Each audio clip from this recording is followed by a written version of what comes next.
fantastic. This is GT racing right now. He's got traction, he's got everything outside of both of them! Maloney! Oh, he's taken Anderson! Anderson's up top! Oh my god! Big crash! Oh my goodness, half the field's gonna get rolled! Second very close. These guys are going to want to make their way through the field very quickly. Oh, there we go! Oh no! That's massive! This is it! This is over! I can't believe this! Oh my god! God, what?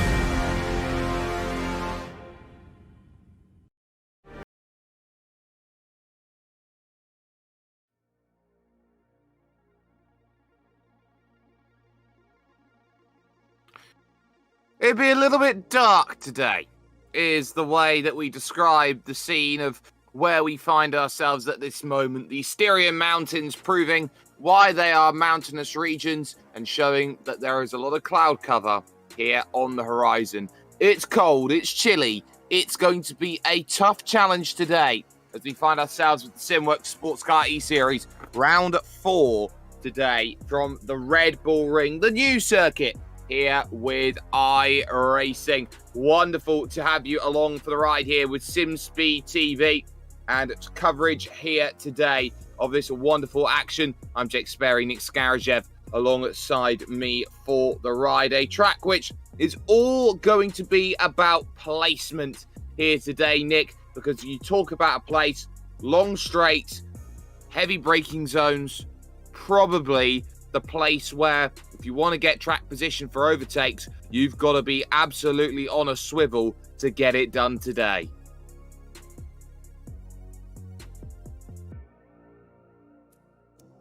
Well, one day it seems we'll get Nick along for the ride, but at least for the time being, I'll be here to bring you all of the coverage. But a wonderful bit of action then on this Red Bull Ring circuit. 9 corners opening up all the way down to turn 3 of Ramus, the very important overtaking section of track. Schlossgold, of course, the counter to that attack, and then to Rauk Verth, and then, of course, the run to Jochen Rindt and Red Bull Mobile to end out this 9-turn track out there on the circuit. But the focus is going to be very much on how do you navigate through these opening sections of lap.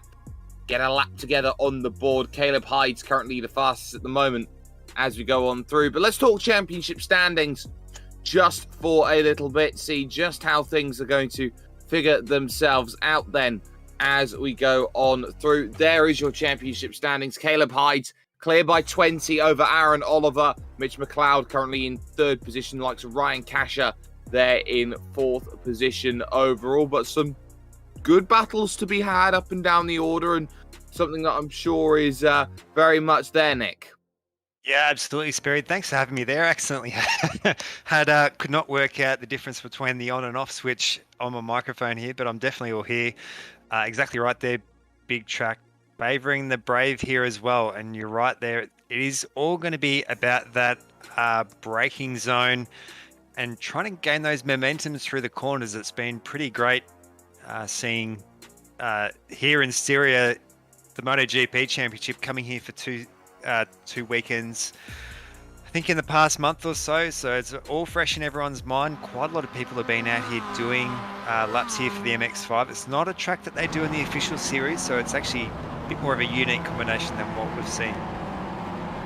Yep, so a bit more unique. There is Caleb Hyde, who currently leads in qualifying as things stand. You can tell which drivers in what category as things looked at the moment because of their numbering. If you're blue, you're pro. If you are red, you are AM. And it seems like we've got a really strong AM at the moment from Tom Wilkinson at this stage in 5th position in this qualifying right now. He's just thrown it in the wall and has decided to pull it off to the side of the road for a little bit. But train's coming through. Wayne Losh then making his run towards the final couple corners. 15 minutes to set a lap time out there on the board. So we've got a little bit of time to figure things out. And I'm pretty sure nobody here today wants to blow up their engine Maverick Vinales style around this place. But through the long final corner, always waiting in the turn two to put the power back down.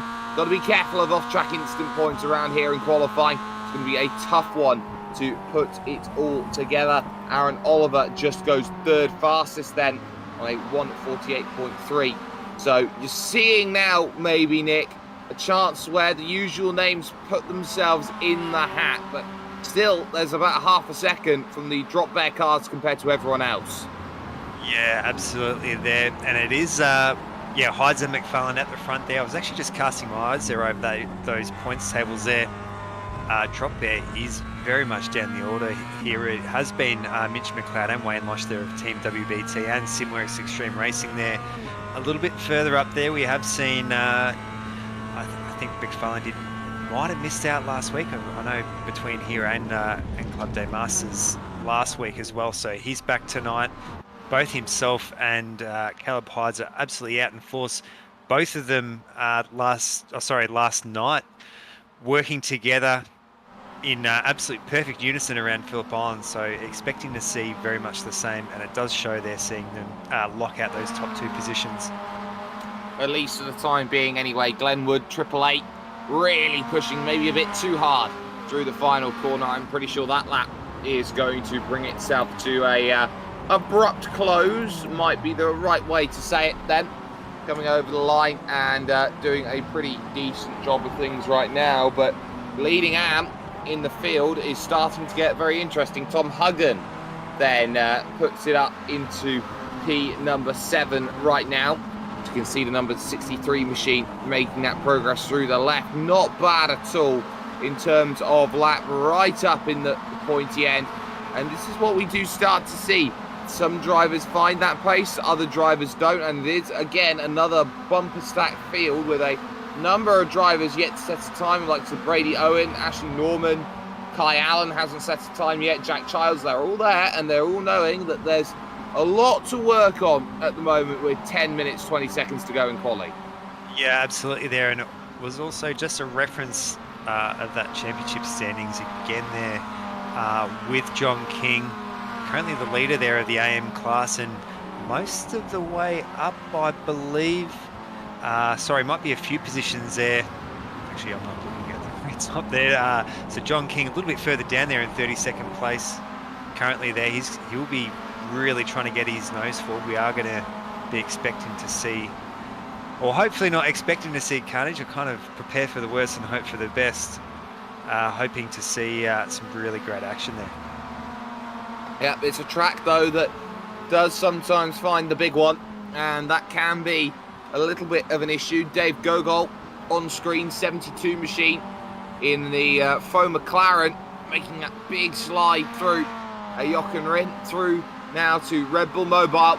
Got to keep it nice and neat within the lines to go and attack this one over towards the start finish line, and at least for the moment that is a 49.8 on the board, which is good enough for about the middle of the field for Gogol at this point in time. So reason to be happy and excited. Let's talk strategy here today, because although this is a strategic style race, we do have to talk format. 2 races here tonight, as we often tend to see at this moment on this track. So you would argue at this stage, race 1, 15 minutes, race 2, 30 minutes, but race 2 is a reverse grid with a mandatory stop for tyres. 2 tyres certainly needed in order for that to be all nicely situated. So you'd argue at this point in time, if it doesn't go right in race number 1, you got a chance to gather it back up again in race number 2. But it's about marrying the 2 races up properly, and that's where big points are scored. Yeah, absolutely there. So it'd be great to kind of have that progressive grid there. I think it's going to really tighten that championship up at the top as well, because it's going to have, well, providing that you don't kind of come across and have an accident there, if you can keep that nose clean and stick with that front group, absolutely capitalise it both rounds there as well. So I think we will see, well, we've already seen, I think we've seen a clean sweep. I think once or twice there we did see Caleb Hyde did get I think he qualified first. Heat 1 was a win as well as a feature as well. So just because it's not a progressive grid doesn't mean that people can't potentially dominate there. So we are expecting quite a lot there from Hyde. Or actually both the drop bear cars of Hyde and Mcfarland. Yep, they both have that ability to go out there and do well. The Weed Be Hooning Pro car there of Brady Owen, number 25, making a way through the final corner, has been up there near the top of a couple of races this season, looking to make the charge over towards the line. And right now a 49.3, putting it all together then just outside of the top 20 with that effort and attempt at this point in time. So it is certainly very much there. So it will be very much a important battle that we will have going on forward. So we'll see how it figures as they go through, like Ashley Norman and Martin Turner checking up cars 9th and 10th. So we focus on Darren Whittington in the Bitter Motorsports 85. Just running through this middle sector, I wouldn't say too much of a stark difference, but these two left-handers, they really do have very much of a focus. You can see the wheel work that Darren Whittington's having to do, correcting the slide through every single section of it. You can see it's almost like he's wrestling an octopus here through a couple of these corners. Takes all the road. Absolutely. I think he did have the steering wheel almost 180 there at one stage there with all that opposite lock there. He's riding there, I think, with Mark Johnson in there behind Darren Whittington. Had some really mixed results this season, so we did see he did quite well there at Watkins Glen, qualifying way down the order, but progressing quite well up there through. I think he'll be maybe a bit of a dark horse in all this. He's going to come over the line here for a 150, so that's not really going to put him too close near the front there. We are having a look there. Caleb Hyde's being the only car at this stage. They're breaking into those 147s. Yeah, and those 147s seem a bit few and far between for everyone. Lee Harrison has gone to third fastest, 48.1, looking good, and another little improvement there as Mcfarland decides to go top of the times, 47.919. You can tell the trains are looking pretty quick at this moment in time. Aaron Oliver on the back of this quick one, trying to get past the Tim Ken 25. I believe that's Brady Owen. And you're really starting to notice now at this moment, with about 5 minutes to go, that everyone's ratcheting up those levels, trying to find that element of this works. Track's rubbering in quite a bit more. Instant time set to midday. Track temp 21 degrees and very blustery as well. So effectively the car's being picked up here around certain parts of the circuit. 27 km/h winds from the southwest. Yeah, absolutely. And I was kind of concerned. We have seen on some of those smaller tracks as well, track position has been so critical there, as you can imagine. Usually even being around there with 20 cars always seems very busy, but with 53 cars here circulating at the moment, it's almost like a bit of a car park here. You can see the big chain here, but quite thankful. Styria is thankfully pretty well spaced out, so has enough room there for everyone through. Sorry, I was a bit distracted there. Lee Harrison, unfortunately, having contact. I think that's probably more of a problem now than actually getting held up, is potentially getting around someone and getting tagged. Can easily happen, and we didn't quite catch that on screen. We've been focusing on Aaron Oliver's lap at this moment in time, going through the penultimate corner of Jochen Rindt, and now charged towards Red Bull Mobile. A big right here, so aggressive you have to be as you try and fight for grip on the exit as it flattens out through that section of road. And Oliver to the line, 48.6. Kasha doing well. Hyde's improving as well now, 47.7 now, the leading time to beat. And a big junk, as you can see, Norman and co all getting caught up in it.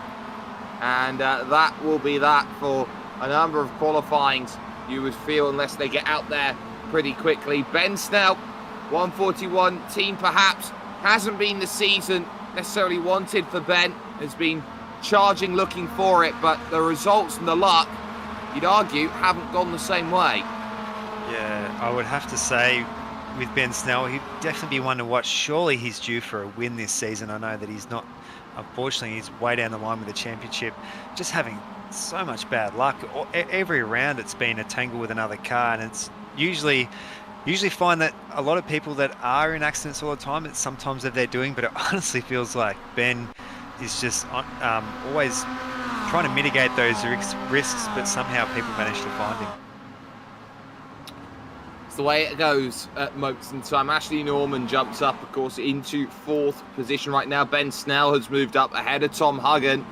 So into 8th fastest. Jared Hughes as well. Looking for a bit of a time in the 118 machine. Using all the road on the exit of the final corner. And maybe a bit more coming to the line. 48.6 from Jared Hughes. And that's good enough for 9th place. And it will count as well. So good times being found. Todd George then. Under 2 minutes to go in qualifying. You can see just how close that you have to shadow sometimes just to get some time. The 2 AM drivers there all over it through the final section of track and immediately having to go to the inside on the drag race to the line. Yeah, absolutely. So just a quick one as well.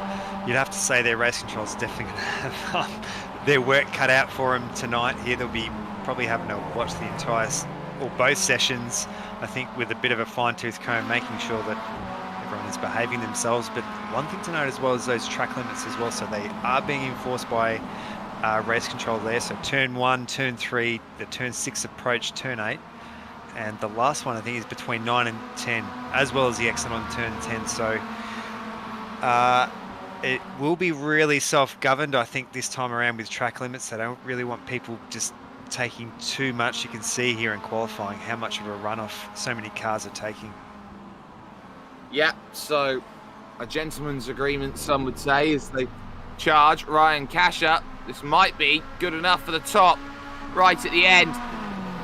48.4 just falls away on the run through for Ryan Kasha, who had a great run at Silverstone a couple of weeks ago.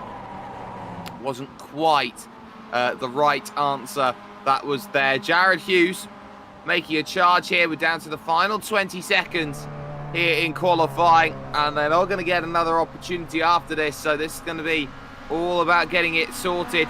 Hughes crosses the line, 48.3. Great work from Jared Hughes, moves up to P6 on that lap. A whole host of drivers down there in the pits already, but the timer then will go and hit 0 at this moment, and the session will be done. Let's put the grid up for you at this point in time. Caleb Hyde will make sure that it will be a drop bear 1-2 on the front of the grid, a 47.770 as Corey Mcfarland along for the ride with a bit of company. Lee Harrison lines up 3rd with Ashley Norman 4th. Ryan Kasha in 5th with Jared Hughes in P number 6. 7th will go to Aaron Oliver with Mitchell McLeod there in 8th place. Ben Snell 9th, and your leading amateur Tom Huggan clearly loves this place. He lines up 10th.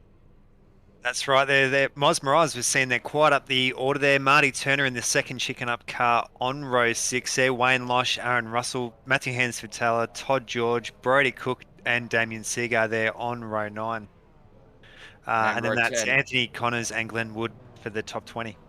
Yeah, certainly. And we'll scroll on down here. The likes of Tom Wilkinson, Lucas Micallef there in 22nd position. Jesse White-Carrick down the order along with Brenton Bull side by side. Brady Owen maybe a little bit out of position. Lucas Stasi there in 30th position. Josh Maynard is looking for some good progress out there today, as will Steve McMahon, who couldn't get it all together in qualifying. Jack Childs, though, way down the order in 40th position. We'll be hoping for a lot better than that, as the likes of Darren Linus, Richie Domingo, Bard Rodkin, all there down the order. Tony Vaselis and Philip Paradiso there as well. The last few drivers who didn't set times, John Thorne, J.S. Walker, Ben Ferguson, they're all separated by their iRacing here as the big misnomer for how everyone stacks up.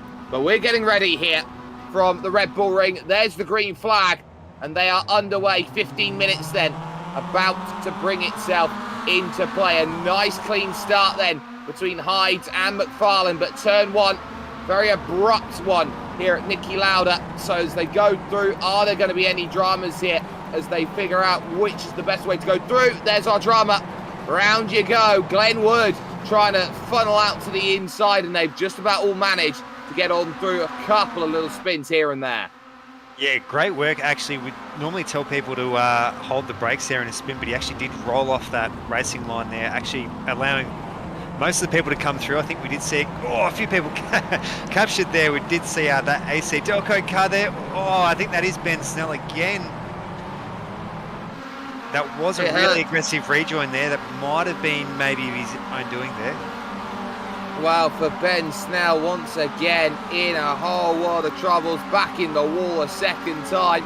And being 3 wide was never going to be ideal through that opening section. So, trying to get it back on track, not necessarily enough room. We're on board with Mitchell McLeod, who knows that there is going to be work to do to move on through. A bit of side-by-side here with Jared Hughes. And Jared here, not much he's going to be able to do about it. That move is done then by one Mr. Mitch McLeod. And you are starting to see the top 2 figure out, okay, let's work together here. Let's break away. And that is some nice suspension there as we go towards Jochen Rindt. Corey Mcfarland knows that on a draft-centric track like the Red Bull Ring, you have got to make some time up early, otherwise everyone else is just going to chase on down. Yeah, absolutely. Just great work there by Ashley Norman to come through as well.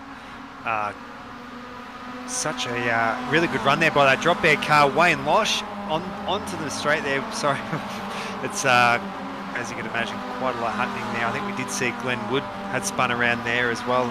He's joined he's joined back on track as well, but it's probably going to see quite a lot of our the field spaced out, even potentially lap traffic, even in such a short race such as this one. Catch us on the virtual racing school replay then.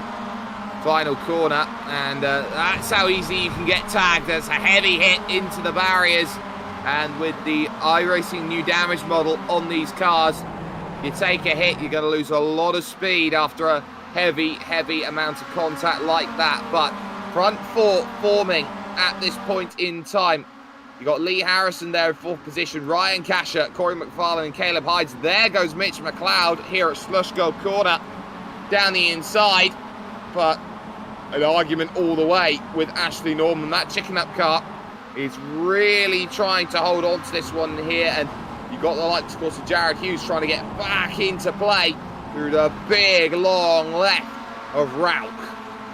Yeah, Jared Hughes, we haven't seen too much of this season as well, but gee, he's shown some excellent pace there to be able to dice it with McLeod and Norman there, so he's showing some great talent here. Great work as well, pulling out of behind Ashley Norman there, who potentially might have been facing an accident, so some pretty clean racing here from our top groups. Yeah, clean racing is very much on the offing as they enter the penultimate and final corners here. The Red Bull Mobile corner about setup, and what good setup we're seeing here. Hughes all over it. Also McLeod on the inside now, and there's a bit of boxing in, and this could be 3 wide here up into turn number 1, which is never a wise decision out there on track, but it is funneled back nicely into line. McLeod finding a way through, and now Hughes with an element to attack, and the group now starts to really form up here. Aaron Oliver and Marty Turner getting into the middle of this battle. So, a few drivers coming out of the pits after their issues on the opening lap. That will cause a bit of concern then as lap traffic comes into play. Aaron Oliver with a box seat, it seems, going into this section of road. Yeah, absolutely. We just saw Ashley Norman there really hung out wide there. He actually hasn't lost too much pace, so he's managed to be able to stick with most of them there. We're going to see our other drop bear motorsport car there a little bit further down there, but gee, I'd have to say there, especially from Tom Huggin there, Jared Hughes, some excellent racing there. We actually sorry, there's action going everywhere, so it is quite difficult to look there. I think Ashley Norman and Mitch McLeod just had a front to rear contact there. That's actually pushed Ashley Norman in behind his teammate Marty Turner. Yeah, we just saw there at the same time Luke Claver take the toe, so race in the mid-pack has not done well. VRS, Virtual Racing School, replay then for you. This is the contact that we're talking about here. It's very much a case of where can you find some room, and a bit of pushing through the corner there from Mitchell McLeod. Didn't want to be caught up in a, I would say, fracas with the likes of those behind, so doing just enough of a job there on the replay to maintain and hold that position. But the front's where it's at right now. You got this battle going on between Hyde, Mcfarland, Kasha, all there together on the road. trying to figure out where is the best place to attack. Ryan Kasha's been given the most unenviable job in this race, it seems here. Really, because he's got to try and get through both teammates who'll be working together to try and keep the entirety of that group pretty much behind. I have to say as well, great work there by Lee Harrison, running that group down. As they crossed the line there, he was over a second back there. He has closed it right up onto the back of these this trio there. Ryan Kasha up the inside. There's going to be a big drag race down here. He's going to have that inside line here on this big sweeper. Well, the chance is there, but can they find it? They know that it's going to be a tough overtake to get right, and on the brakes it'll be to the long road around from Ryan Kasha. Just enough room being given here. Couple tyres put in the dirt, but not much that you can say here. This is going to open up Lee Harrison's chance of attack then in for the podium, but that's going to be covered off through route corner. Mark my words about it. So you're really seeing how every position matters. You can go from attacking to defending in the blink of an eye, and a bit of side-by-side further back. Todd George and racing hard with Damien Seeger in the 747 car. Seeger has had a pretty good run so far. He's up 4 places now. Yeah, absolutely. Just see, well, we'll see plenty of MX-5s here well and truly off the racing surface there. We did see, I think, one in the sand trap just before. Great work there by Damien Seeger.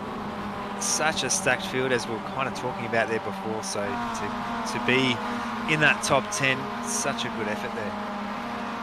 A good effort we have certainly seen at this point, and still some side-by-side. The lap traffic trying to get out of the way as they go through towards the Niki Lauda curve. Turn number 1, the legendary three-time, I believe, Austrian champion in Formula 1. But they descend down this hill once again and look to try and figure out where they all need to go to make these moves. And every pack battle, massive at this point. Still side-by-side for second, as once again trying to figure it out is Ryan Kasha. But every time he tries to go and make that move here, you really see it going right now, Nick. The chance that the draft is not working. They fight for the same piece of track. Bit of contact there between Mcfarland and Kasha. Kasha on the outside once more, trying to get through. Still too wide, they fight. Yeah, absolutely there. So you'd have to say that Mcfarland and Hyde there want to be able to control that race.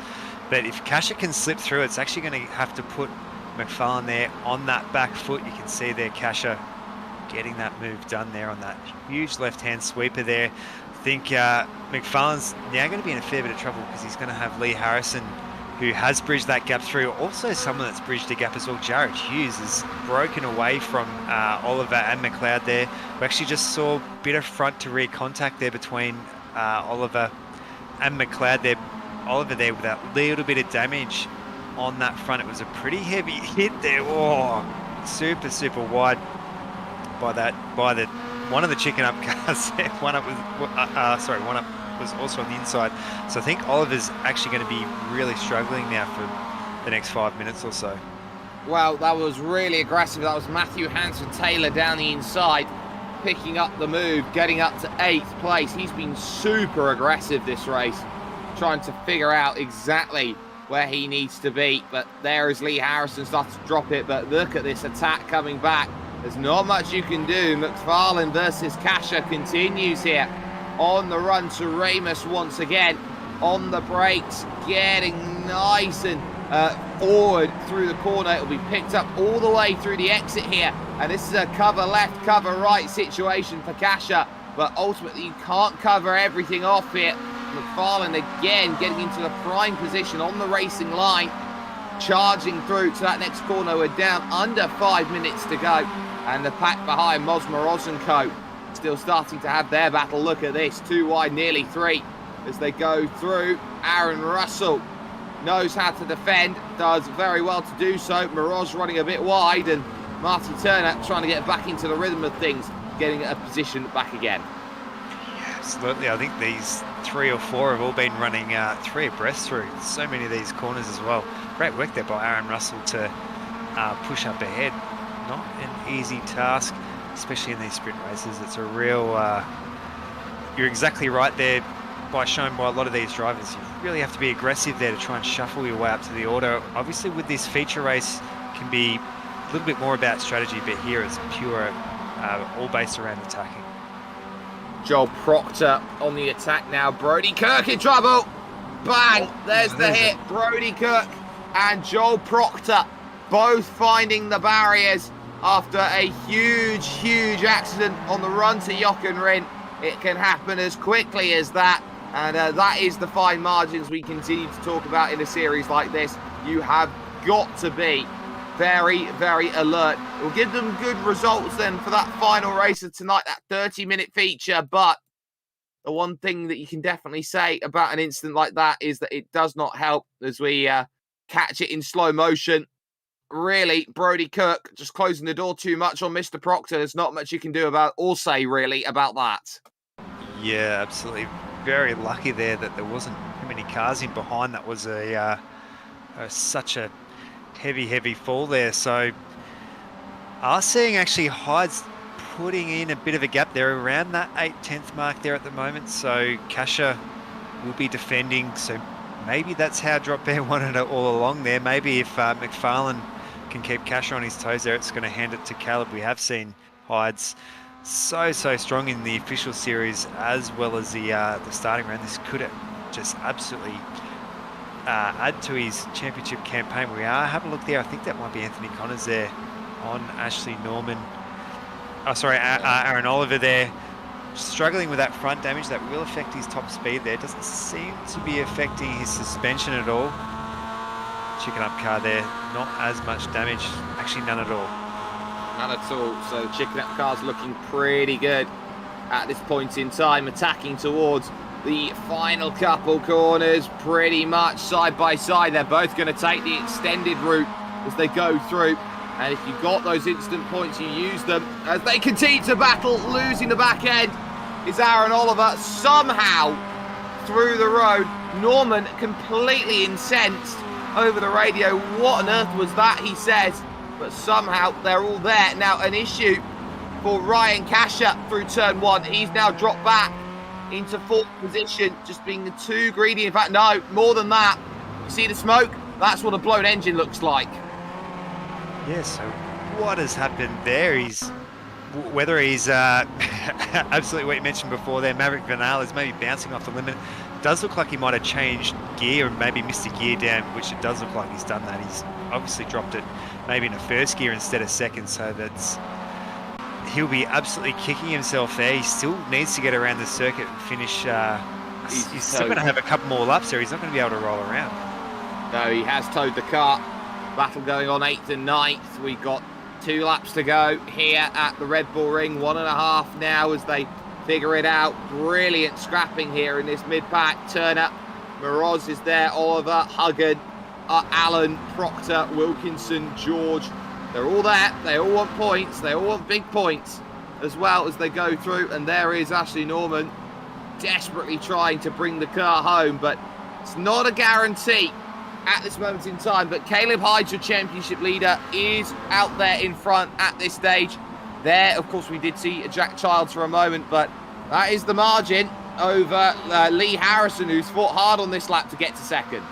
Yeah, so Harrison up through on Mcfarland now, so that is going to make Mcfarland's job even that little bit hard there. And how good of that run is there by Jared Hughes. Jared Hughes right on the back of both of these guys as well, so he could potentially maybe get a podium here. It is a pretty, it's going to be a fair odd effort though. If these two run out side by side, it will even close that gap just that little bit more. Talking about closing gaps, but there, Aaron Oliver there on Mosmoroz. Mosmoroz having an absolute banger of a ride there. I think he's just around that 9th place there at the moment, so to get that sitting around inside that top 10 on heat 1, he'll be absolutely chuffed with that result. Will be at this stage still some side by side as they go in towards that turn 3 of Ramus through the right. Nicely held. Back on for second though still as Harrison forcing himself to defend to Schlossgeld corner. A big right down the hill. Around the outside goes Mcfarland. And he's going to get it done. He'll have the inside at the next section of road. Just about covers across the nose there, and there's not much Lee can do at this stage. They charge on forward. Hughes is there in the mix, and he'll think a podium might be in the offing here. Will it be a chance to make that a reality through the big on left of Verth?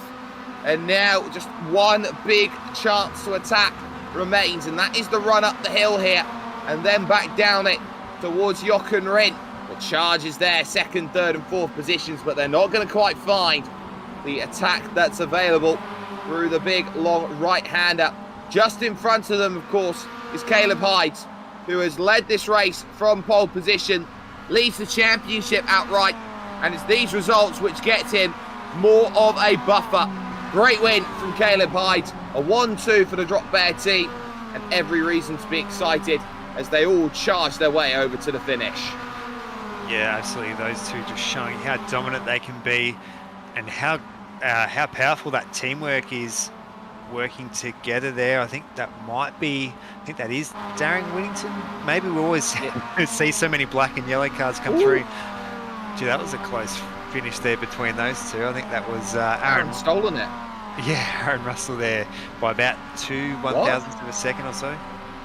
Aaron Russell. Hey, we were talking about Darren Whittington and Josh Maynard down the order a bit there. So looking mighty close as they made their run over towards the line. So some very strong work being done then in that one. Confirmation of result. Caleb Hyde picking up the victory then. 16 minutes, 25 seconds. Wins by 7/10 in the end over Corey Mcfarland. And Lee Harrison rounding out the podium. Jared Hughes, good drive there into fourth position with Mitch McLeod fifth. And a great drive for Matthew Hansford-Taylor, 15th, all the way up into sixth position. Aaron Russell gets seventh with Marty Turner eighth. And Mosmeroz then in ninth. And it is Aaron Oliver who rounds out the top 10. Yeah, Aaron Oliver doing a good job there with that sustained damage there. Tom Huggin there in the AM class there. Tom Wilkinson, Todd George, Lucas McAuliffe there, Damien Seagar, Jack Childs. I think he came almost from 40th position or something like that. He shot his way through the field there. Darren Whittington a little bit down the order. I think he might have had maybe an incident there. Joshua Maynard, Brenton Bull and Brady Cook there rounding out our 20th position. 21st then, Blackjack for Adam Sharp as Neil McKenzie is in 22nd position. They got Darren Sharp there, 23rd. Darren Linus then making it Darren's 23rd and 24th, with Greg Holmes 25th and John King in at 26th position. Anthony Connors, quiet race today in that first race, is 27th overall, with Ben Ferguson, Tony Vaselis and Graham Ellis making up the 30. Yeah, Wayne Losh having an incident earlier on there. Wade McCullough, Richie Domingo, Jesse White-Carrick, J.S. Walker, Stephen Folks, Bard Rodkin. We haven't seen too much of Bard tonight there. Ashley Norman, as we saw, had that heavy incident. He was right at the order there. Steve McMahon and Luke Claver there in 40th. Not the most electrifying tune then, you could say, from Bard, as Mark Foster finished 41st and last finish on the lead lap. Philip Paradiso 42nd. The retirees plus a big hurtful result then for Ryan Kasha. A lap down, Kai Allen 44th, Joel Proctor, Glenn Wood, Lucas Stasi, John Thorne and Dave Gogol all a lap down. And then retirees, Brady Owen 7 laps adrift then come the end of that one. And then the final couple of names out there at the moment, Mark Johnson, Simon Smith and of course Ben Snell, who ultimately doesn't quite find what is needed. We will correct ourselves and say that there is no reverse coming in for this feature. It is 30 minutes, yes, but the grid will be as they finished in race number 1. So that is definitely worth keeping an eye out on. Not long before we bring ourselves to that. They've got 5 minutes of warm-up, which they're already 2 minutes through at this moment. But really, what we can say, Nick, after that opening challenge is that the track is cold. There are opportunities to make places, but as we saw at the front of the field, it's going to be hard work. Yeah, absolutely. I do think we're going to see quite a lot of gainers there as well in the likes. I think Ben Snell and Ashley Norman will be trying to hammer their way through the field there.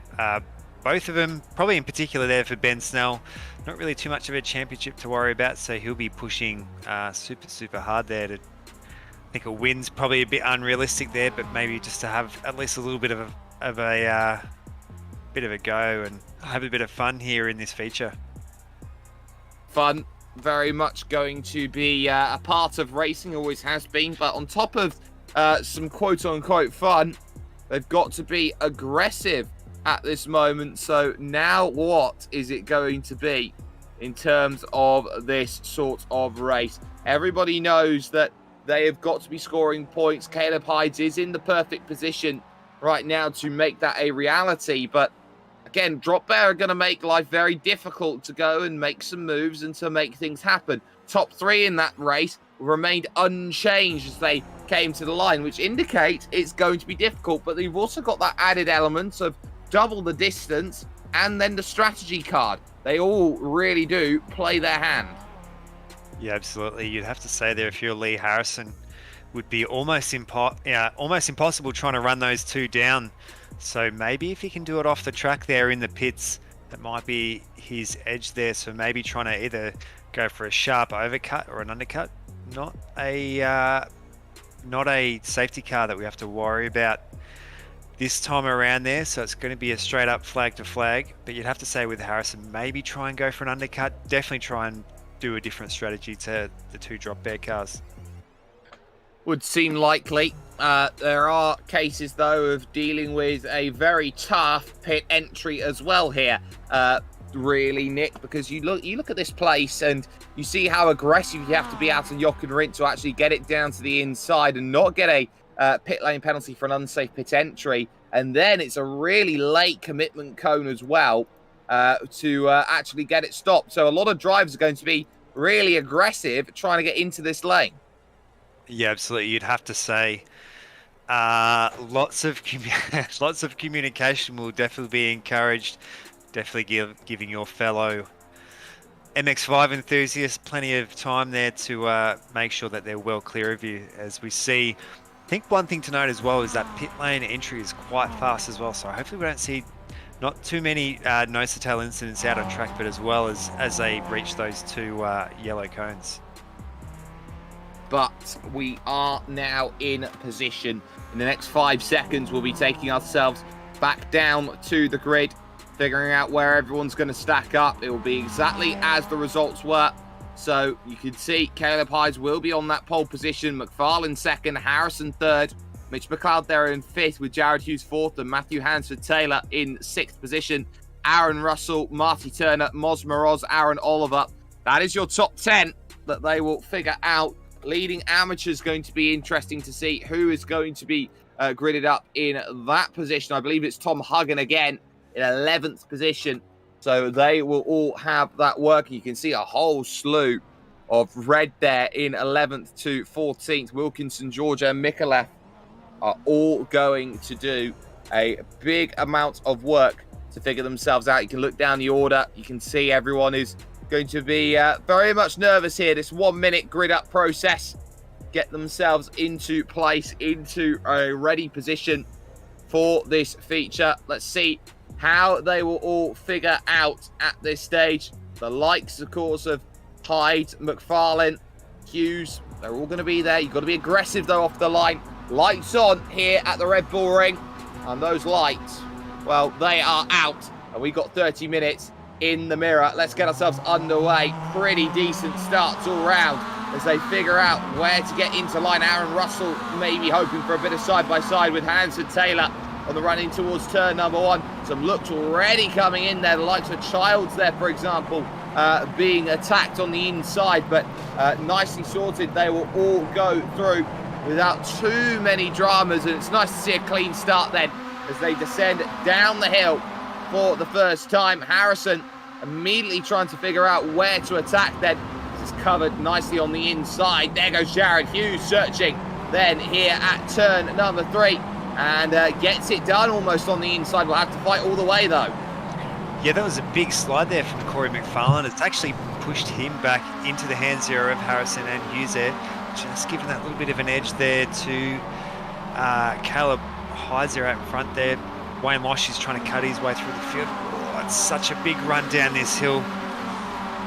Going to see lots of attacks here. We have been seeing plumes of smoke. Almost holds our breath there, as we did see. I think that is Brody Cook around just off screen. Most of this front top 20 or so sitting very, very clean. And a bit of side-by-side behind there. You can see Mosmerage being forced off the road. Someone else has gone off the road there just behind. So the battle's there as we focus on the leaders. They're all off there as Mcfarland and Harrison all there. Still contact then as McLeod tries to figure out a way. Jared Hughes was off the road. And this is a case of you really don't want to be following the same track as the driver in front. You can very easily just calmly run it off the road, so to speak. And round goes Lee Harrison.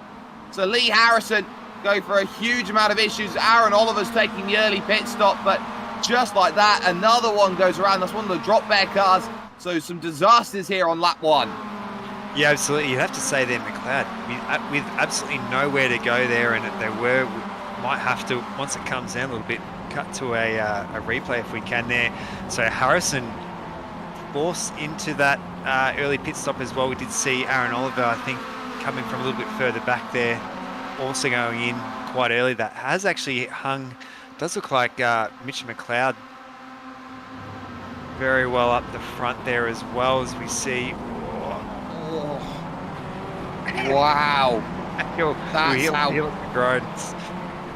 That's how much they are fighting there. Mcfarland, Hansford, Taylor, Russell, Hughes, Turner, all there trying to figure it out in this race. And they know as good as anything, they've got to stay there. Virtual Racing Score replay, though, going to be on screen for you right now, ladies and gentlemen. So this is what happened through turn number 1. I think this is Mosmerage, who is potentially there. Brody Cook potentially there, trying to get down the inside through turn 1. And that's nicely all sorted. And we are looking a little bit further back. So here's the issue that all these drivers had as they went through the penultimate corner. And that's just the back end getting loose, it seemed. Didn't even look like contact. Yeah, absolutely. There did look like there was maybe a touch of gap there to McLeod. He would have definitely not been driving into it as well. Oh, and we just saw that rear contact, I think. Oh. Was that Lee Harrison again? So his fortune's turning from bad to worse. He'll have to wait for those cars to come through, but he's not going to get a good result out of this. That is his night, for the most part, done. Well, pinball might not be his favourite game, but it's the one he's playing down in towards pits. But at least for the moment, Caleb Hyde, 1.3 second margin over Mitchell McLeod as into the pits come two more. It's the two teammates, Mosmerage and Co, coming into the pits then, figuring out when's the right time. Damien Seeger, of course, just there as well, figuring it out. They'll be in the box. They'll be looking for those two tyres. There'll be left-hand side tyres that will be taken. Down the hill, though, an attack for Jack Childs, trying to get the Mark 1 car through. Oh, sorry, that's Lucas Michalef. Sorry, trying to get the Mark 1 car through. Or not quite the Mark 1 car, but still trying to get his car through. Sorry, on Darren Whittington. Not going to quite find that at this stage, but at least for the moment, settled down. Ryan Kasha has had a really good start to this race. He's up already into 14th. Yeah, and we've already just having a quick look back as well. So we've seen some retirements from Ben Snell, Brody Cook, and Steve McMahon as well. So, yeah, Ben Snell's luck just going from bad to worse there. I didn't really catch what happened there. I did see his car turn around. We actually are going to be able to go to a replay on this. Let's see if this is something else. Oh, sorry, it is Mitch McLeod here, a little bit further up the front. He was in second at this point. Yeah, so you're going to see this here. Mcfarland just a little deep in on the brakes. Makes a bit of contact there. McLeod goes skittering off into the gravel and ultimately dropping back. And that's the issue with a corner, as inviting as Slosh Girl is. Down the hill, gravity doesn't help all the way. If you get it slightly wrong, make a bit of contact, you're going to make yourself seem a little bit foolish. And that is the issue that is found there, as those two drop off of the back of Matthew Hansford Taylor as they figure out their way through. Caleb Hyde, 2.1 seconds now to the good and could be on course for the double. But what a scrap we've got going on here for that podium. Aaron Russell's been fighting for them this season, but everyone right now very much has to be calm at this moment to get themselves into play. Here comes Hughes. Yeah, and this chase group here is absolutely going to hand it to Caleb Hyde there. Already about 2.5 seconds adrift to these guys. Oh, it's just there's so many sharp overtakes through that corner here tonight there as well. Hughes choosing to go that slightly shallower line there, still managing to get that momentum though. Well, that momentum is going to be important on the brakes again into Slush Gold here on the 4th lap, nose to tail as they go through. Not much that Hansford Taylor can do against Jared Hughes, who is now up into the 3rd position out there on road. Will be interesting to see who's leading right now of those who have pitted in this race. That will be very key, and that will be Damien Seeger, it seems, at this point in time, who holds that distinction out there at this moment. So they're ahead of the likes of Ashley Norman, for example. The early stops, Aaron Oliver's lost a lot of time. Lucas Stasi then in a battle, trying to get a position here in the lower regions of the field, and Stasi on the outside, on the inside, has just got it done on Josh Maynard. So not much you can argue against that. Nice move being concocted. Simon Joel Smith also trying to figure out around the outside. Great work there by Joel Smith. Seeing some really clean racing here as well, and you'd have to have a look at the timing screen as well there. McLeod and Mcfarland, we did see had that pretty heavy accident earlier on there. They actually recovered quite well, both in about 6th and 7th place there respectively. So it actually shows how spread out this field is in only like really a matter of not even 10 minutes here on the clock here as they go 3 wide. I think we'll be holding our breath again. And push through the corner is Jared Hughes, and that'll be good enough for 2nd position for now. Aaron Russell on the natural line at this stage. Turner with a party seat for this scrap right now. They're all trying to take the road from each other as they run through on the brakes into Slushgold. Hughes just about covering everything off them, but the more they fight, the more it's going to be a case of troubles here. They're still continuing here. There's not much you can do.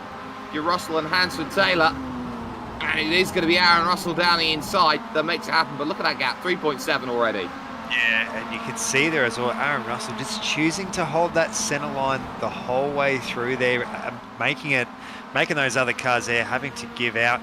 Well, as we see, I think Hughes there ever so slightly wide. I don't think that will be a no chance of a slowdown there, so keeping it pretty clean. But cars such as Marty Turner there, he's going to be absolutely rubbing his hands together as long as these guys keep fighting there. He's actually choosing to pull out. You can see that those 3 cars in front fighting is absolutely slowing him up. So try and get that pit stop in there and try and get some clean air. Yeah, and that is definitely needed when you've got a big battle and they've been scrapping as hard as they have and you're losing time because you can't get through. It's a good call, and there's the hit, and round they go, and McLeod gets caught up in it. Up and over goes Matthew Hansford Taylor, Aaron Russell there, going up and over, and I believe, driving for talking, that is a case of Rule 1. Yeah, absolutely there. So you have to say there, Mitch McLeod will be trying to race around there and try and get in that pits. Bit of damage limitation action. Quite a lot of these cars are as well.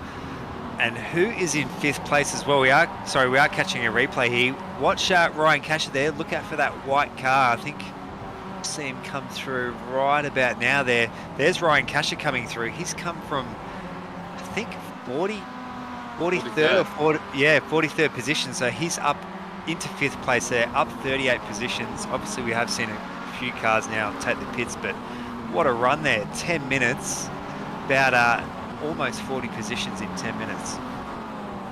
So great places is certainly what we're seeing right now, and the damage to some of these machines really hurting everyone right now. So all of that means Mcfarland is technically 3rd at this stage and is racing hard with Jack Childs for 4th place. So the figuring out is going to be, okay, where are you going to go? Where is it all going to happen? And it's a case of a lot of drivers trying to limp it on back home, and it has been a case of limping, and in comes Mcfarland, in comes Childs, and we're reaching that crunch time in the race where it might be the port of call for a lot of people to dive down into the pits. We actually have seen there Mcfarland and Childs there into the pits there. Childs having an absolute ripper of a run here. We've seen him not with some great luck there, getting really tied up with a lot of cars. Also, a notable drive there, Kai Allen up into 4th position, just behind Ryan Kasha as well. He's up 40 positions as well. So those two, a wheel just bouncing along on its own there. So I'm sure that was attached to an MX-5 at one stage. I'm not too sure what's happened there. I think that might be Mitch McLeod's wheel. Very much might be driving on the rims, trying to get it into the pits. Out and away goes Jack Childs. And it'll be interesting to see where he's come out, because just going through that is Marty Turner. So that is some incredible fortune for the Chicken Up racing car there, who has really profited off of everyone else's troubles. All spinner in the back. Yeah, not too sure who that is. I think that might be... That's Wade McCullough. Yeah, Wade McCullough as well. So you'd have to say, even though he was around that 4th place there, Martin Turner there is our, we could say, net leader. Obviously, quite a few cars still up ahead have not pitted there. So it's all really going to come down to our top 3 now of Hyde, Hughes, Kasha and Allen. See where they are in relation when they get their pit service done there. You can see Hyde's absolutely walking away there with a 5-second gap. 5 seconds decides to come in. Jared Hughes has stayed out longer. Ryan Kasha stays out. Kai Allen will do exactly the same out there as they go through. Mackenzie diving into the pits then in the downshift sim racing car from 5th position overall. It's had a really good run here, has Darren McKenzie actually. So there's not much. Neil McKenzie. Sorry, just reading down the name a little bit too far. But a really good run so far on that opening stint, and Caleb Hyde should be due to come out any time soon. So now, what can you figure out as the exit of the pits comes into view? We'll be keeping an eye out to see who is indeed where. And there is Marty Turner coming up the hill towards turn 1, but already gone is Caleb Hyde, who has the race lead outright. Yeah, great strategy there. You might have to say there with Caleb Hyde, with all that, I was going to say commotion, with all that action there out on track, potentially catching some cars there. So wise decision there, pitting it right at that halfway mark here of this race. Seeing Mark Johnson there. I think that is Luke Claver as well. Mark Johnson, we've seen some real flashes of Bruins from him all season, running the Valentino Rossi Verimoto GP, as well as the Rossi helmet there. You can just see that the AGV Italian flag there down the side and the logo on the front. Probably one of my favourite liveries here in this series. Jim will have to be retired at the end of the year, so to speak, with Rossi's retirement imminent here in his racing that he's got going on. But at least for the moment, it is going to be a case of calm needed at this point in time. A lot of drivers trying to figure out where they need to be. The second half of their races, all very much on a very alert situation right now. Every battle mattering at this point in time as they go through. But Jared Hughes in control. We've got this battle going on, 19th and 20th. Joel Proctor, Jesse White Carrick. 3 wide it could be. The 777 trying to get into the mix as well. That's White Carrick trying to find that way through, and has got by both of them there on that run. So brilliant overtaking happening. Yeah, great work there by Carrick, choosing to go super deep there. Did manage to hold it off there. Great work by Carrick. Just seeing a few in the order. Was actually quite curious to know where Mitch McLeod came out. We did see, he's all the way down there in 36th position, so not great for his championship campaign. Did have some pretty bad luck there, getting hung out by the safety car a few rounds ago, and now having that massive incident. Unfortunately, has cost him quite dearly. Has costed, so you can see that it's always going to be tough when you get yourself caught in an incident. The 101 and the 4 trying to figure this out. Brenton Bull Down the inside of Jesse White-Carrick, getting it nicely sorted. Joel Proctor, Wayne McCulloch. And there is going to be a case of all of that battle going on, including Tom Huggan and Micallef. And this is for the AM category at this stage. Ferguson, of course, due to come in to make a stop, but this is effectively net for the AM category race win here today. Yeah, that's right. They're teammates of Huggan and Micallef, so be wanting to keep it as clean as they can, but I'm sure between those two they'll be definitely wanting to get the elbows out. Sticking it to each other, of course. Don't tell me, as we've just said, that Lucas Micallef has had a disconnection. That would be just cruel, and I think it is cruel. Yeah, so possibly some technical issues there. Not too sure what has gone on. Yeah, so that's it. That is a internet throughput, so to speak, and goodbye any hope of a result. So there goes that. Battle on, though, as we can see. Childs has Corey Mcfarland for company at this moment in time. Just behind that as well, Damien Seeger having a fantastic race, and they'll make that run up the hill. There is the drop bear car, just pushing on the back towards turn one. Don't want to fight for it just yet. There will be chances to, as these three battle 10 seconds behind Caleb Hydes. Yeah, absolutely there. Gee, it's so great having those close-ups there of Mcfarland, seeing that clear coat pattern on the inside. Gee, he really gave Childs a push there. He's probably almost holding his breath, making sure that Childs made the corner there. Childs there, up without the inside. Mcfarland going to have to go the long way around there. Gee, Mcfarland way off the apex there, but has actually weirdly kept that momentum up. So just saw a car off in the background as well. So still seeing a few single car incidents there. Brady Owen also retiring out of that, as well as Lucas Micallef with that technical issue.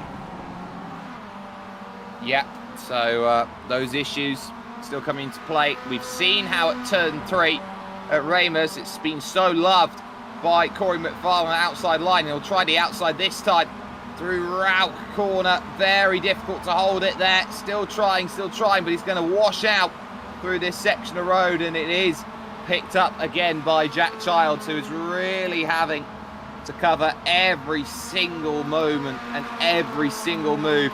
Into the pits comes Kai Allen and Ryan Kasha from second and third positions then on the road as this battle continues between Childs and Mcfarland. Mcfarland down the inside at the penultimate corner, and you're not going to really argue too much more on that one. Corey Mcfarland comfortably goes through.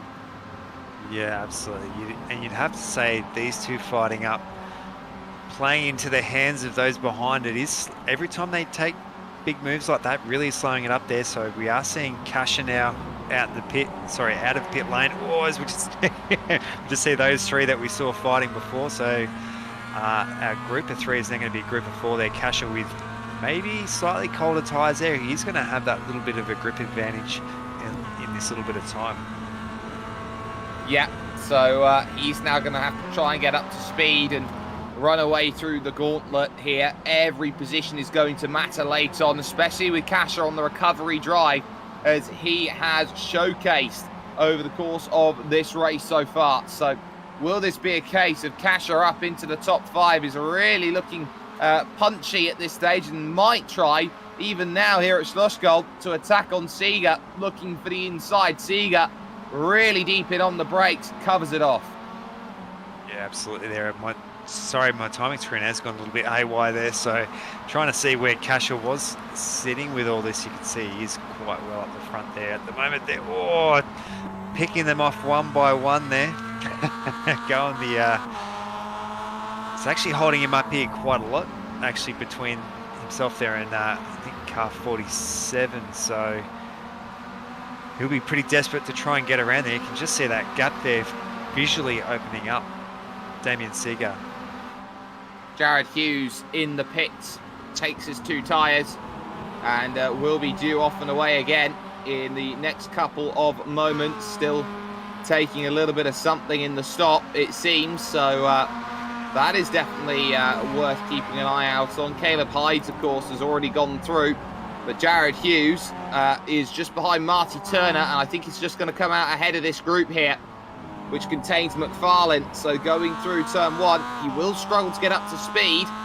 And for Corey Mcfarland, if he wants to get through up into 3rd place, which is a 5-car fight for the podium right now, you have got to absolutely rock it, because Jared Hughes is going to be in a completely defensive drive from now.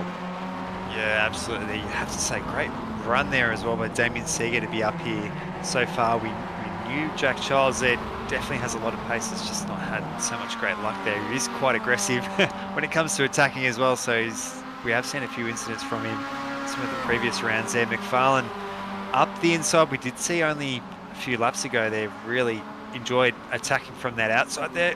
Oh! And Childs into the side. Hughes takes a hit. Kasha's going to try and sneak up down the inside. He's picked up 2. Mcfarland now onto the podium. But Jack Childs getting it all wrong there into Schlossgold. He outbroke himself. Yeah, absolutely there. Kasha capitalising that. It was almost 3 positions in almost one corner there. He's going to take an extra one as well, trying to go that long way around there, Corey Mcfarland. He's actually going to hold it though.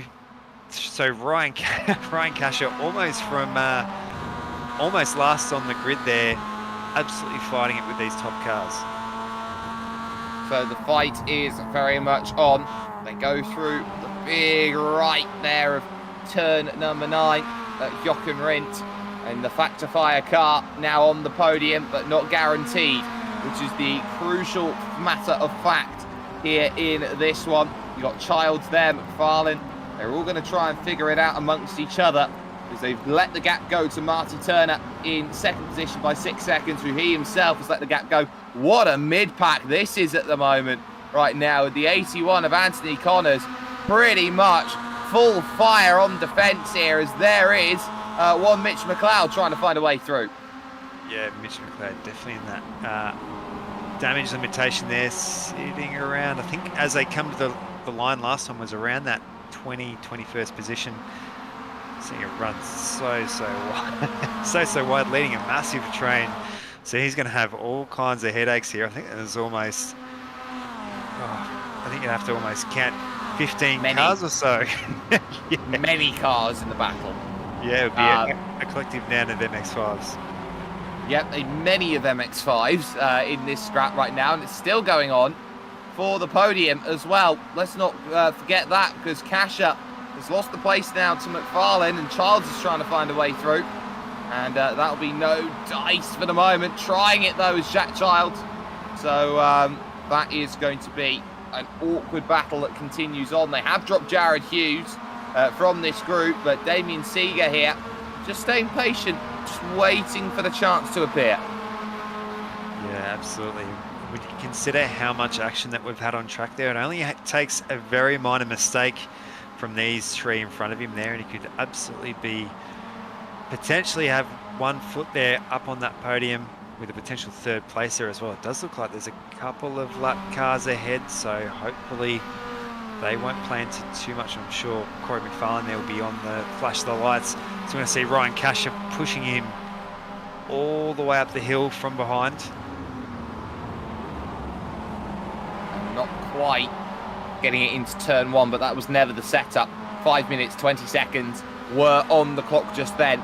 But as they descend down the hill, they know they haven't got long to figure it out. The other battles, we can see Ashley Norman trying to get back into it. He's racing hard. Jesse White-Carrick there, the likes of Brenton Bull. They're all going to be in that fight then in the mid-pack, searching for potentially a top 10 or so. Joel Proctor's had a really good race as well, by the way.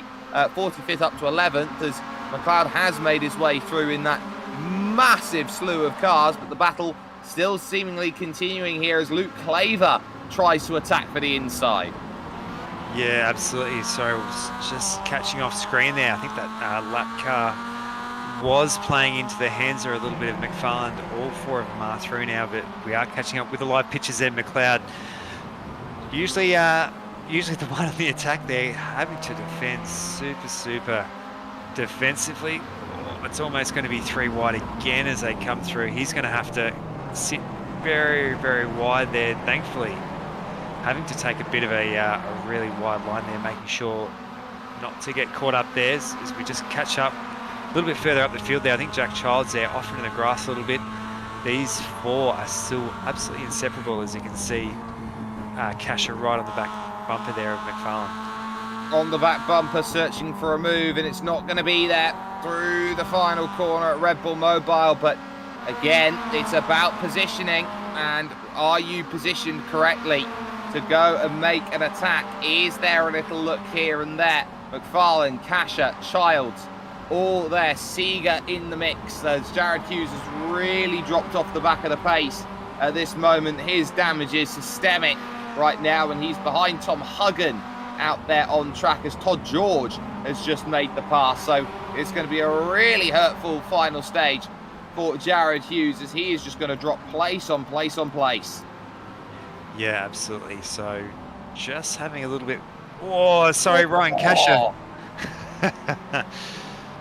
Childs, the big centre. Look at the run that Seeger's got.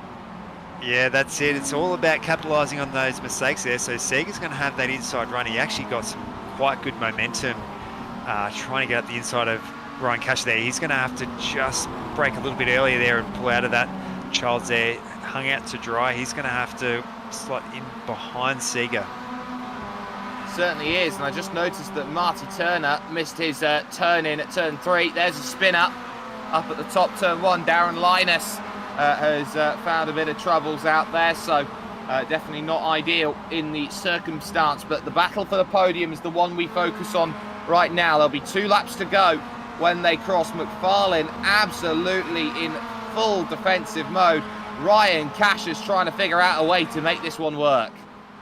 Yeah, absolutely, and you can see there, Childs is going to take, you could almost say, the couch there at the back behind, just having a bit of a look there. Martin Turner still sitting super strong there in second place. If he manages a podium here, he'll be absolutely pumped with that. They're going to come across the line there, 2 by 2 pushing each other up the hill. Up the hill and trying to build a gap to attack all alone. Kasha pushing for it. Childs behind, down the inside at 1, is going to get the move sorted here on Damien Seeger. It's not much you can do. They will remain too wide behind, but they are starting to figure out, okay, well, there's the slow down penalty. Seeger's going to have to drop off of this group, and that is going to be a real shame. But the fight for third is going to be tough, and it may soon be second if they continue on at this pace, because their 49.6s were 2 seconds quicker than Marty Turner. So that is going to be very, very crucial if they are to figure it out. And there's a 777 car in a fight with the 4 still. White Carrigan Bull racing for 4th and 5th in the AM category. Yeah, even on this lap over the line, I think they were about 2.8 seconds adrift, and they've actually closed that gap to 2 seconds there. So they've almost pulled the most part of a second around halfway through the track there. So maybe the tyres, you'd have to say it is a pretty short race there, but maybe Martin Turner, we did see, took a pretty early pit stop earlier on. Maybe he's just having a little bit of issues with grip there, but these two are gaining on him super, super fast. Yeah, so that super fast gain we're seeing. Last lap then, about to start for Caleb Hyde, who over the course of this race has proven to be a cut above everyone else. 11 seconds to the good, and that's interesting. Marty Turner couldn't make it all the way, is coming in for what I would assume is a splash and a dash here at the Red Bull Ring. So now you've got a really interesting question. Is everybody okay when it comes to fuel? Seeger's in the pits. He wouldn't have been able to have made it all the way to the checkered flag. And it makes you wonder here, Nick, has Ryan Kasha been pushing Corey Mcfarland to run the tank dry? Yeah, absolutely there. And potentially we did see Harrison and Oliver, they aren't up the order as we see, so those two pitted really early on as well. So I think with this flag to flag format, side by side there, Cash is going to have that inside line there. I think one to note there is incident limits as well. So we've seen a few drivers are getting dangerously close to the incident limit. If they keep tagging each other, that was, sorry, I almost thought it was Caleb Hyde's there as well. all these drop bed cars kind of look quite similar there. Almost thought it was Caleb Hyde's having an incident with a lap car. So we see Childs is out as well, so he was running low on fuel as well. We did see him drop off the back there on Tom Huggin. Yeah, so another pitter then in the final stages. Mcfarland still trying to figure out a way through on Ryan Kasha. That's not going to work. Still a bit of too wide there in the middle as George and Huggin. Look at this, fighting for fourth and fifth. It's been a fuel game here today at this Red Bull Ring. But through the final corner will come Caleb Hyde. This has been a wonderful drive, and it will be a double here again. Caleb Hyde walking towards the title with two very big victories. Kasha versus Mcfarland will come all the way down to the line, it seems, and it looks like Mcfarland just out, coming towards the line. It will be Ryan Kasha who will hold on for second, and then the battle for fourth. Well, Tom Huggin, what a drive this is in the AM category. This is a huge result, but does he have enough to make it here? Lines coming up shortly. Todd George just out of road. Yeah, Tom Huggin there, having a great run there over both of our sessions here. I think he was about 11th there in race 1, 4th place in race 2, so you'd have to be pretty pumped about that. Hansford Taylor, a little bit far down. I know he was showing some excellent pace here earlier on there. I think Moroz. I ask you about far down because he's only down one place. Sorry, down one place. So I know he was showing some good qualifying pace as well, but Seymour's Moroz, great coming through there. Jack Childs will be pretty disappointed there. Quite a few cars by it looks, maybe about 4 or 5 there, potentially running that tank dry. Yeah, and this is what we are seeing. All these drivers trying to bring it to some level of close. Childs is going to lose one out then over the line. Even with the splash and dash, he hasn't put enough in the car. So that's how quickly it can all be. Very irksome coming towards the line. But there is your winner, Caleb Hyde, back to back. Oh, how do you stop him? That is some incredible driving over the course of racing that we have seen tonight. But now as good as time as any to go through the official classified results then here from the Red Bull Ring. See exactly how everyone finished off in that race number 2, that big feature tonight. Caleb Hyde, masterclass, 13.7 seconds to the good, just ran away from everyone in that one, with Ryan Kasha 43rd up to second, and then third position going to Corey Mcfarland then overall. Tom Huggin will take fourth position with Todd George in fifth and Jared Hughes then in 6th position overall. Matthew Hansford-Taylor caught out in the spin, still managed to get 7th with Joel Proctor in 8th. Marty Turner with the 2 stops gets 9th, and Brenton Bull rounds out the top 10. In 11th place there, Damien Seeger, also having some late issues there, a little bit down the order. Moz Moroz, Stephen Fox, Mitch McLeod, as we saw with that big incident. Luke Claver there, great work there by Lucas Stasi in 16th. Anthony Connors in 17th. Aaron Oliver there, Wayne Losh and Josh Maynard in 20th. Yeah, so that is the top 20 sorted. Neil McKenzie, 21st. Mark Johnson then in 22nd. Simon Smith is 23rd with Ashley Norman 24th. Then it's Dave Gogol, Greg Holmes there in 26th. Tony Vaselis and Philip Paradiso 27th and 28th. Jack Childs running out of fuel even with the stop, 29th. And Glenn Wood then in 30th position. Yeah, we've got Darren Linus there, Aaron Russell, Jesse White Carrick, 33rd, Bard Rodkin, Richie Domingo, Wade McCulloch, John King, and then first of our lap down cars are of Darren Sharp, Ben Ferguson, Tom Wilkinson there in 40th. So we'll go over And the then, page. Oh, sorry there, Jake. No, after you, buddy. Oh, jeez. Graham Ellis, 41st. JS Walker. Lee Harrison there we saw with that lap 1 incident and had to pit early. I think he would have had to have pit twice. John Thorne, Kai Allen.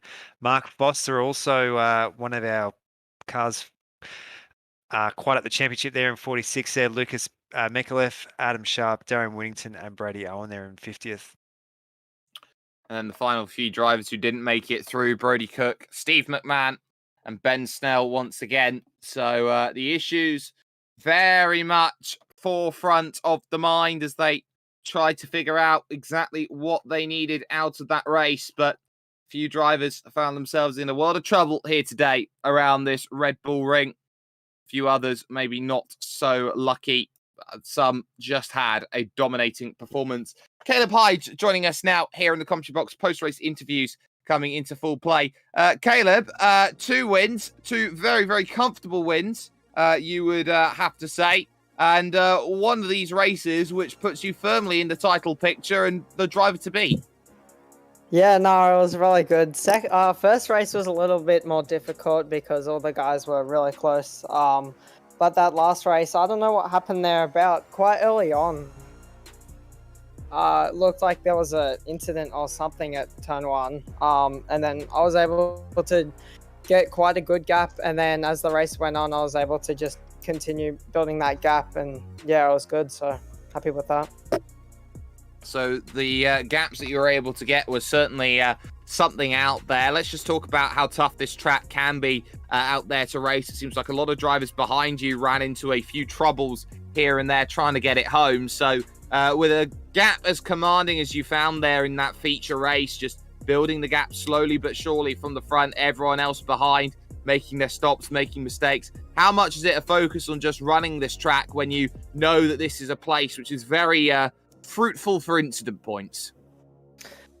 Yeah, it was quite difficult to keep on track because the setup was quite oversteery in the first couple laps, but when you would get on a run, it would just have no turn. So I wanted to make sure I'd have at least, especially in the first race, some good incident points to spare just in case, there was a bit of contact or whatever. Luckily, I didn't have to use any up, but yeah, it was just kind of, not going too wide because also if you get on the grass, that it can really ruin your tires as well. So just wanted to keep it cool, just drive safely to the end in both races. And now you start focusing on next week. You've got that control. Drop bear looked absolutely fantastic over the course of this one. Firstly, how are you going to be preparing yourself for racing out there next week? And shout out sponsors, anyone you'd like to thank for the victory. I'm not sure where we're racing next week. Hopefully it's a good track. But yeah, just big thank you to the team, Drop Bear Motorsport. Big thank you to Corey, Tom, and also Dan as well for helping out with all of us today. And then big thanks to the team sponsors and Cozy, Sam Black Local Media, Hybrid Racing Simulations, Revolution Race Gear. Massive thank you to all the guys that put this on, and big thanks to SimSpeed for putting on the broadcasts. No worries at all there. Caleb Hyde getting a wonderful result. Indy Road, will inform you, is where we're heading next week. So keep that in the back of the mind. Caleb Hyde's there with the victory outright back-to-back. Nick Skarajev stood by with Corey Mcfarland. Yeah, Corey, congratulations there. Pretty strong result all the way around. Talk us through it. Yeah, it's a fun race again. Race 1 was just trying to get Caleb to win, and I was seeing if I could hold up the pack enough so he could just break away, but it wasn't to be. And then I got caught wheels with Ryan Kasha there, and then just went across his nose and pushed him into the dirt, which felt bad about, but there was nothing I could do. And then I was expecting a pretty big battle in the last few laps in that one, but unfortunately he blew his motor. And then in the feature race, yes, pretty chaotic in that one as well. Yeah, absolutely. It's definitely a lot of such hard racing there, and we have seen so many like tiny little taps and accidents when we see the cars really unloaded through those really big sweeping turns. We'd have to say there, Drop Bear Motorsport, it's becoming a bit of a a common theme now. Both yourself and Caleb, this week and some of the weeks previous, you'd have to say a lot of preparation between the both of you two. To be honest, no, just rock up and race really. It's just that raw natural talent from the Drop Bear crew. I've learnt a lot from Caleb, and he's the one that introduced me to the TCR on Mondays and also this, so big thanks to him, because without him I probably wouldn't be racing any of these. Yeah, absolutely. Well, looking forward to seeing you both at Indy Road. You would have to say as well, starting to become a pretty common theme there with Caleb being up the front. He's definitely got the target on his back. So at Indy Road next week, you're almost going to read out the same sponsors as last time, but any people and sponsors you'd like to thank? I'll keep it short, so just the normal. But apology to Mitchell McLeod, because I did hit him off in the second race. So I felt really bad for doing that, and don't know if he heard over the radio, but sorry to him. It was wrong. Yeah, sorry for that. Nah, that's all good there. Anyways, Corey, congratulations again, mate. Well earned rest, and we'll see you next week. Yeah, probably a week after that, I think. But, yeah, see you in the next one. Well, there you have it.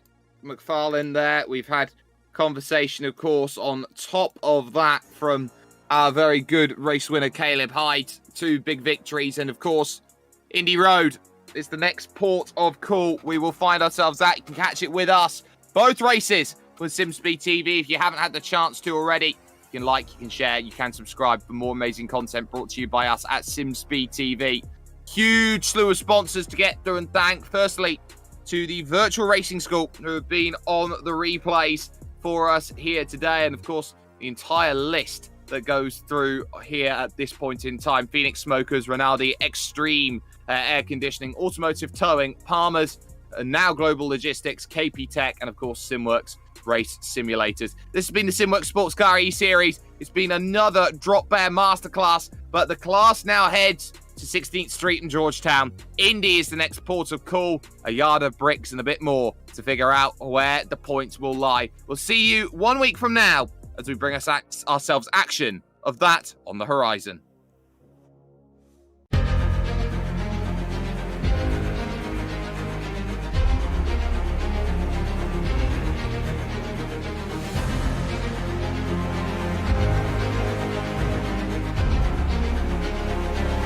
This is fantastic. This is GT racing right now.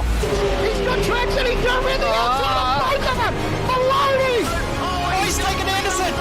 Anderson's up to Oh my god! Big crash! Oh my goodness, half the field's gonna get rolled! Second very close. These guys are want to make their way through the field very quickly.